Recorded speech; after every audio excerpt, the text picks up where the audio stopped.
Hello বন্ধুরা, আজকে থালিতে ভাত আর বাটিতে করে দিলে বলে ভাত ভাঙতে গেলে সব পড়ে যায়, ওই জন্য ভাত এইভাবে দেওয়া হয়েছে। আর মৌরলা মাছ দিয়ে কাঁচা টমেটোর ঝাল,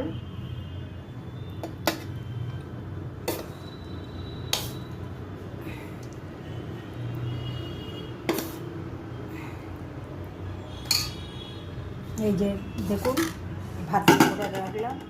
আর এখানে আছে নোটের শাক, বড়ি, আলু দিয়ে চচ্চড়ি,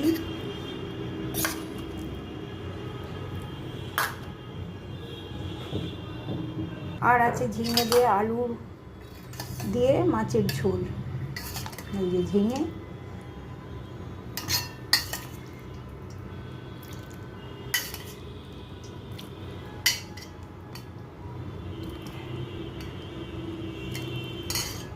আর আছে টমেটোর চাটনি কালকের। আজকের থালি কেমন হয়েছে দেখে বলবেন বন্ধুরা। ভালো লাগলে আমার চ্যানেলটাকে একটা সাবস্ক্রাইব করে দেবেন। আজকের মতো টাটা বন্ধুরা, আবার আসবো অন্য ভিডিও।